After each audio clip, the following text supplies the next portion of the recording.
But it's, you know, it's a weekend.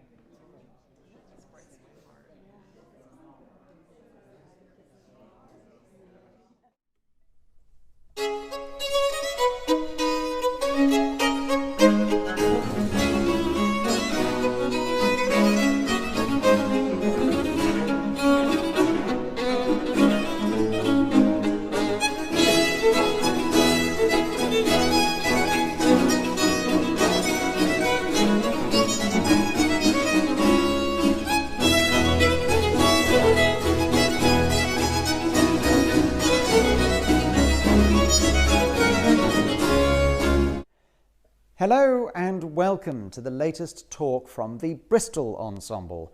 This one is all about the violin, from its origins to its present-day use. We'll be talking about the significant developments that have taken place over the last 500 years and to talk about some of the important characters, the composers, the makers, and of course the violinists themselves that have helped to shape and sculpt the instrument's history over the centuries. Since the 14th century, there have been written accounts of musical instruments played with a bow, or what we would understand to be a bow, namely a type of animal hair held taut between two ends of a stick in order to cause a string to vibrate. But our journey today starts in the 15th and early 16th century. In this extract from the Parnassus, painted in the Vatican in Rome by Raphael in the early 1500s, we see Apollo playing an instrument not too far removed from our modern-day violin. It has a bow, it has strings, albeit with sympathetic ones as well, i.e. strings that sound sympathetically alongside the bowed strings. It has sound holes, and it's played on the left shoulder. When looking into the history of the violin, an instrument which generates such emotive and passionate responses from players and admirers, we can easily get carried away with the mystique of the instrument. From the suggestion that Leonardo da Vinci had some input in the design. After all, how could something so classically beautiful and proportioned not have been designed by an artist? Or to the story of the devil playing at the foot of Tartini's bed, a performance that would inspire the famous Devil's Trill Sonata. The violin has long been a source of fascination, intrigue, and often a lifelong devotion. Leopold Mozart, father to Wolfgang and an ambassador to the perfection of music, to teaching and the advancement of violin pedagogy, was in no doubt as to the origins of the violin. In his introduction to his treatise on violin playing, he writes, "The violin was invented by Orpheus, the son of Apollo, and the poetess Sappho conceived the bow strung with horsehair, and was the first who fiddled in the present fashion. So that, according to this statement, we really have to thank Apollo for the invention of the violin, Sappho for the method of bowing it, but as regards the whole history of the matter, Mercury was responsible for the origin of all fiddle instruments." The reality, of course, is that the violin, or the violins we know it today, was a result of evolution rather than any mercurial intervention. The viol family of stringed instruments that was prevalent across Europe until the 17th and early 18th centuries consisted of a bass viol, a viola da gamba, or a leg viol, and a viola da braccio, a viola that was to be played at the arm. And although there are many technical and construction differences between the viols and the later violins, it is this instrument, the viola da braccio, that we will use to start our journey. The Ashmolean Museum in Oxford houses a very fine collection of early stringed instruments from the 15 and 1600s. And by looking at these viols and viola da braccios, we can see how our modern-day violin could quite easily trace its history through these wonderful instruments.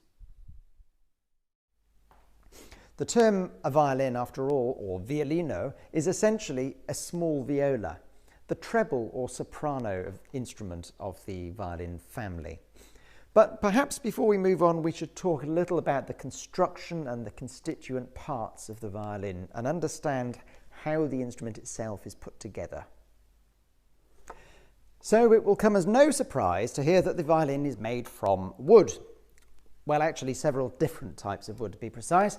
We have maple for the back, the ribs and the neck and the bridge of the violin. And then there's spruce, which is used for the front, or the table as it's known, and various of the inner fittings as well. And then generally we have ebony for the fingerboard, which is this black piece of wood here, and often for the tailpiece and the pegs, although that can be made from boxwood or rosewood, which has different characteristics, different tonal qualities, and a different appearance as well.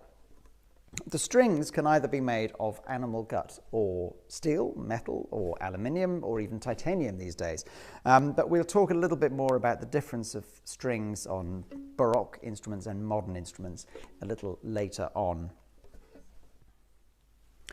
Italy has long been the centre of violin making. And while there have been many fine makers from across Europe, a good deal of the most famous names in Venice and Rome, for example, were German-speaking, such as Goffrilla, Tecla, and then Albani in the northern part of Italy. And there were some very fine French makers in the 19th century, such as Violin. But it was Italy and the Italians that were to really carve the way for fine instrument making. The city of Brescia in Lombardy in northern Italy was to see the rise of one of the earliest significant violin makers, Gasparo Bertolotti, otherwise known as Gasparo da Salo. He was working in the latter part of the 1500s and later taught another very fine maker, Maggini, and then both of these men were to eventually develop a much flatter and broader style of violin making, which was to result in a much greater tonal projection. If Gaspar can claim to be a founding father of the violin, it's the Amati family of makers that were to take the art to the next level and give the violin its ultimate design and characteristics with which we are familiar today. The violins of the Amati family are still highly praised and much sought after by today's soloists and top violinists. And looking at these three instruments from the late 16th century, it's astonishing to think that the fundamental design was to remain unchanged for the next 400 years. Andrea Amati, the father of a long succession of violin makers, standardized the violin as we know it. The earliest of his violins dates from around 1564 and is not too dissimilar from the violins of today. Andrea had two sons, Antonio and Girolamo, who were both excellent makers in their own right. But it was Girolamo's son, Niccolo, who was the golden child of the family. His instruments are the most prized of all Amati's violins, due to their superior tone and great projection of sound. And some of his designs, known as the Grand Amati, were much wider and flatter, and indeed much closer to the golden period instruments of Stradivari. And this brings us to probably the most famous figure in the history of violin making of all, Antonio Stradivari. Undoubtedly the most famous instrument maker of all time, and probably one of the very few to become a household name outside of the music world. His instruments are revered by soloists and musicians across the world and command unbelievably high prices. Very little is known about Stradivari's early life. He was probably born around 1644, and this is based on the dates he puts in labels in some of his later instruments. He was born in Cremona, and we know that his family were based there for several hundred years prior to his birth. He lived until 1737, which would have been the ripe old age of 93, which was amazing not only for that period, but amazing for any period and for today as well. He worked from around 1666 until his death, and obviously in his later years he was helped a lot by his sons Francesco and Omobono, but to maintain a career for that long was really quite astonishing. Cremona was already a centre of violin making. The Amati family were the rulers of the roost as far as violin making was concerned in the city. And Stradivari was quite probably apprenticed to Niccolo Amati. One of his earliest violins, dating from 1666, bears the label that says made by Antonio Stradivari under the direction of or apprenticed to Niccolo Amati. Past this point, however, not much more about their relationship is known, but there's a pretty good chance that Stradivari learnt a great deal from the man himself, Niccolo. And especially this particular instrument, the 1666 violin, is very, very much like an Amati in terms of dimensions and the arching and the overall shape. This violin, dated 1666, could very well be one of Stradivari's very first violins, and the label it bears is one of the very few pieces of documented evidence suggesting a link between Stradivari and Niccolo Amati. If we look at Stradivari's output throughout his lifetime, the type of instruments or the type of violins he was making fall into roughly three periods. What's known as the early period, the long pattern design, and then his golden period. The early instruments from the 1660s up until about the late 1670s were very much in the Amati style, so slightly more petite, a little bit more arching, and very similar to those made in the Amati workshops. From the 1670s and 80s, he was experimenting a little bit more, much more robust and individual character of instrument. And then by the 1690s, he starts really experimenting. If we think that we have a kind of traditional, conventional size of instrument, Stradivari decided to elongate the body in order to try and eke out some more tonal power and projection. And this was the model that he used almost predominantly throughout the 1690s. By the time we get to 1700, however, he abandons that and goes back to the more traditional dimensions. And between 1700 and 1720, this is what's known as his golden period. And these instruments are by far the most prized and certainly the most valuable and most sought after by soloists and top violinists. After the 1720s, up until his death in 1737, his sons, Francesco and Amobono, from his first wife, helped him in the workshop. And they would have been entrusted with the scrolls and various other elements of the making of the instruments. And these violins are, of course, very fine instruments, but it's the golden period Strads, the 1700s to 1720, that are really the ones sought out for by the top musicians. This is probably a good opportunity to look at the differences between what's known as a modern violin and a Baroque violin.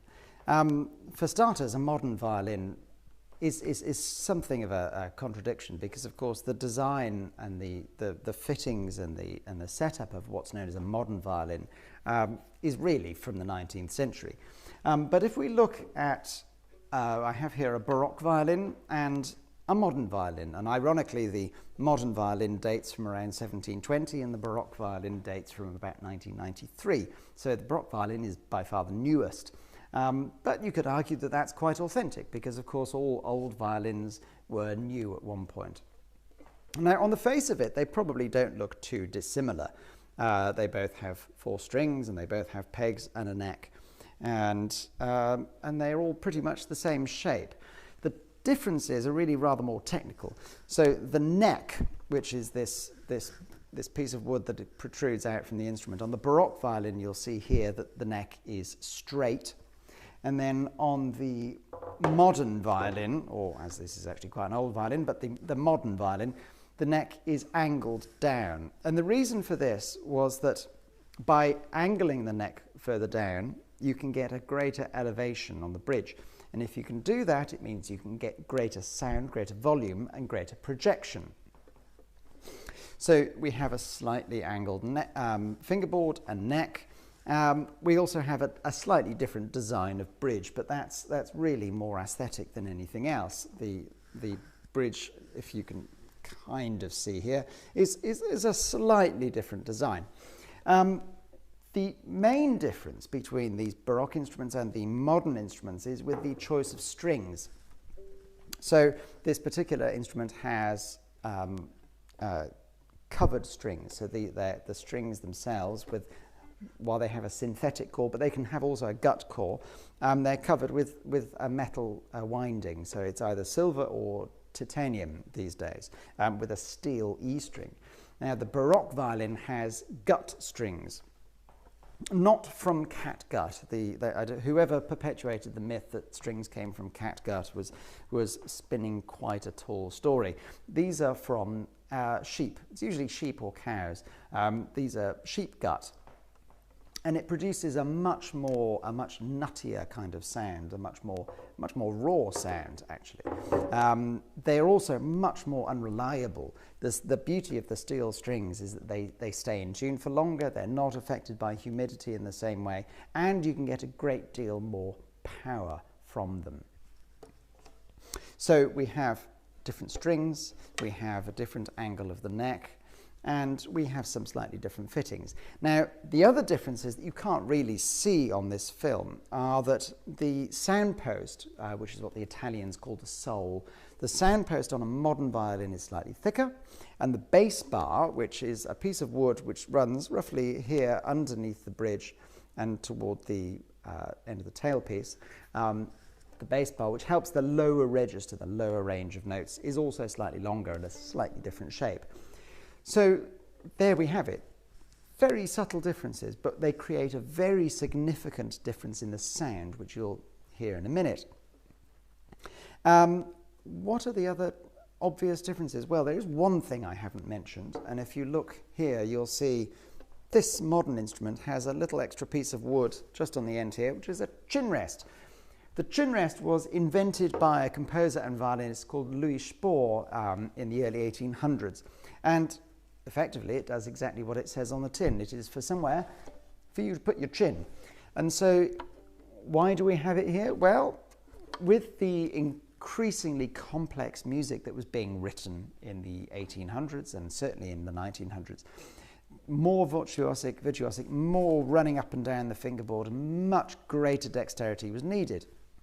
So Spohr decided that, well, if we're going to be doing all this extra running up and down, we need some way of holding the violin a little more securely.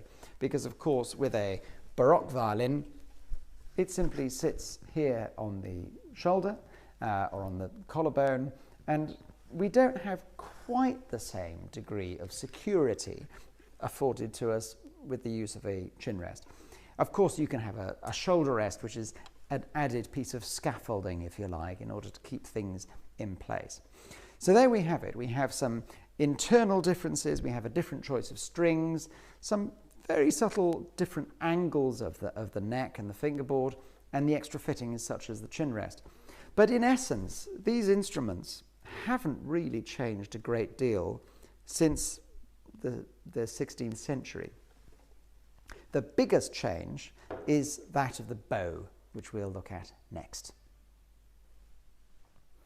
So we've looked a little bit about the differences between a modern violin and a Baroque violin, but what of the bow? Because the bow has the most fundamental impact on how an instrument sounds. Now, we have here a modern bow, and again, I use the term lightly because, of course, this bow was pretty much standardized in the early 1800s. It's longer than what became known as the Baroque bow or an earlier bow, and it has different fittings. It has a little more decoration. We have the silver of the nut, and there's mother of pearl inlay on the frog, and various different threads and fittings for the lapping or the grip that we have here. But essentially it's still a piece of wood, Pernambuco, with horsehair on it. And then if we compare it to a Baroque bow, this is probably what's classed as more of a high Baroque bow or a late Baroque bow. It's shorter. It's not far off. It's, you can see in the picture there. So it's a little bit so we have the Baroque bow here and the modern bow here. So it's a little bit shorter. It's tapered. So you get a very different attack of the sound. So it's tapered off toward the end of the stick, much lighter, and it's made from a denser and a a slightly less flexible wood than Pernambuco. But bows were very different. There are so many different styles of bows in the Baroque period, and you could make a whole separate video about that. In fact, you could write a book about the sheer number of different bows, because the bow wasn't really standardized as such until the 1800s. So different countries, different makers and different players would have used different kinds of bows. Tartini, for example, favoured a much longer bow, and a lot of the Italians favoured a longer bow for much more legato and vocal violin playing. Whereas in France, often it would be a much shorter bow and much lighter. So there are so many different characteristics, and we won't go into too much of the detail here because, as I say, it's a whole other topic with a massive, massive amount to go into with regards to the different types of bows that were available. Suffice to say that the bow was one of the fundamental impacts on the development of sound and tone projection in the 18th and 19th centuries, and one of the biggest difference between a Baroque instrument and a modern instrument. So we've explored a little into the differences between the Baroque violins, the modern violins. We've talked about the different makers, or some of the significant makers throughout the violin's history. But it wasn't just the makers that impacted on the development of the instrument. It was also the composers themselves and those that were writing for the violin, which also included violinists, composers, violinists such as Vivaldi and Tartini and Veracini, and then later Paganini and so forth. Because ultimately a composer or a violinist will have a style of music that they want to portray, that they want to present to their audience, and they will be looking for the best tool and the best tools and the best instrument that they can use to present that music. So why and how did these composers influence the development of the violin? Well, when we spoke a little bit earlier about the bow and how the bow was very much dependent on who was playing it, which country it was being made in, and so forth, composers such as Tartini and Veracini, who really wanted to create a longer legato line and style of playing, were insistent on having bows that would fit this requirement, so they would want longer bows. And similarly, composers such as Paganini would look for an instrument or a violin that would have a much greater projection.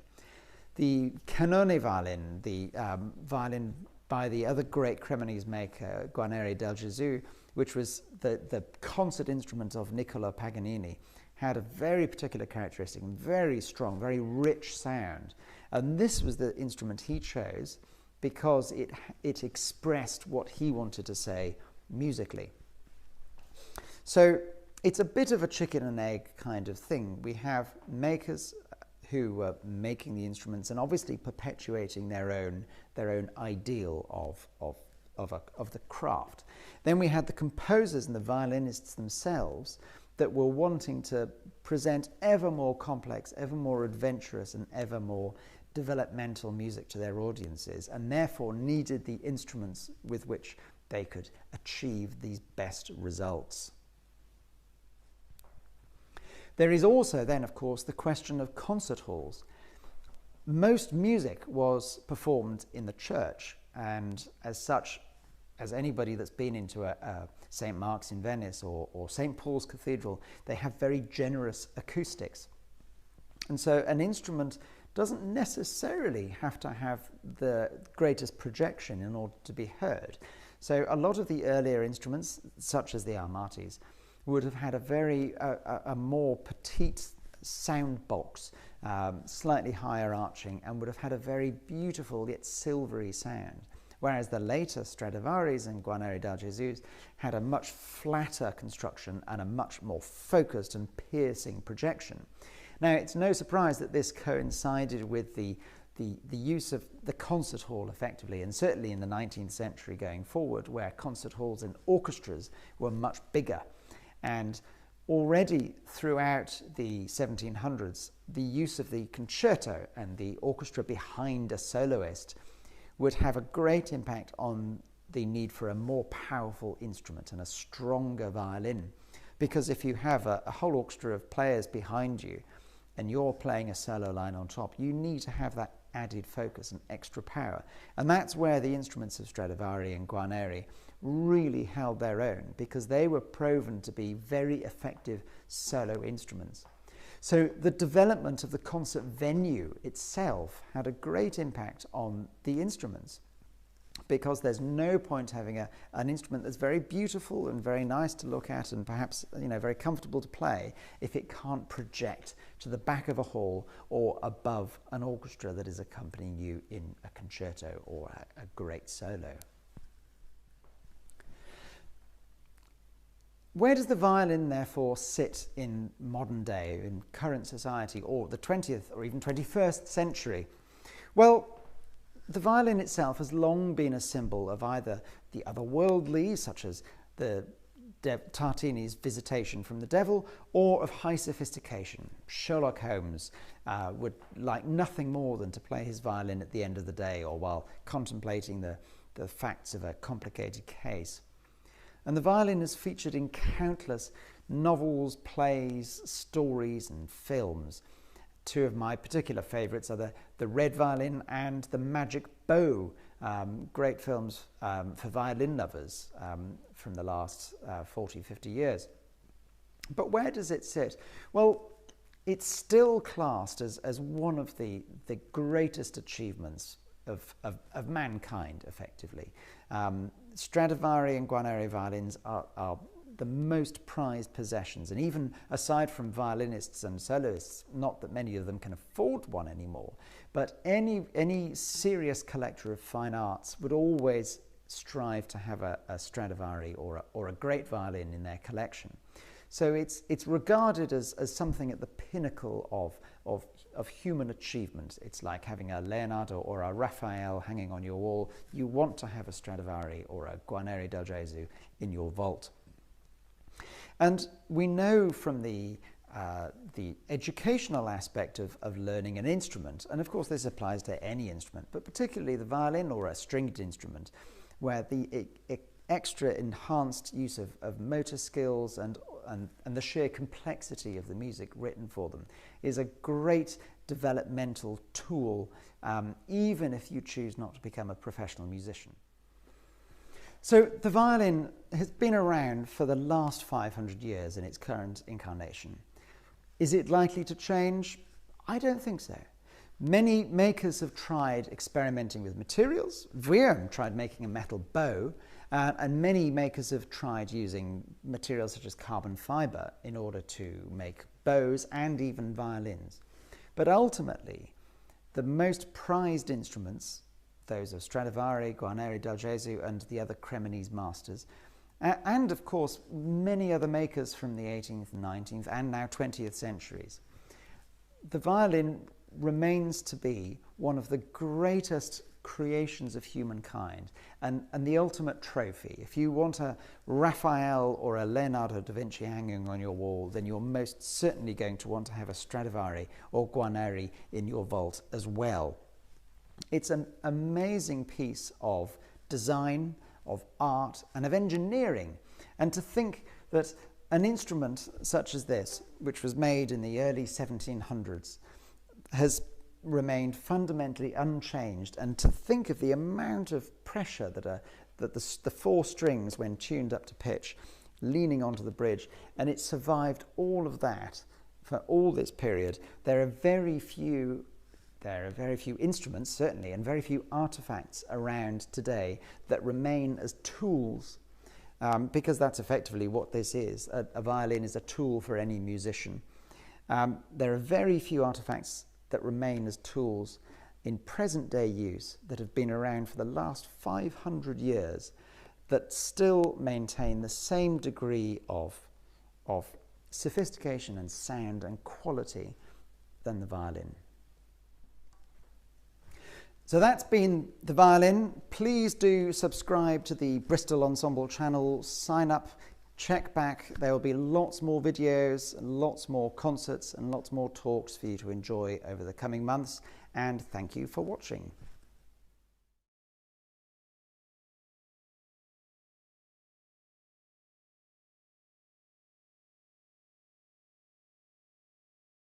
Hold that up. Thank you so much, Simon, for absolutely fascinating journey through the history of the violin. That was really informative, and I found out lots of things I didn't know already. Coming up this week, we've got a really lovely collection of recitals and talks for you. So starting on Tuesday the 12th, we have Lauren Stafford, who's a lovely flautist, and her programme will, of course, include Debussy's Syrinx.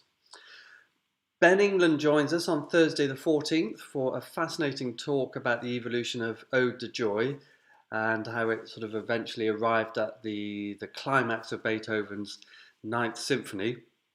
And then Hugh Blogg joins us, the violinist, again for a lovely recital on Saturday the 16th, and that's Matthijs, Khachaturian and some Bach. So I hope you're enjoying the lovely weather and this bank holiday weekend. Look forward to seeing you for the rest of our recitals this week, and stay well and enjoy life.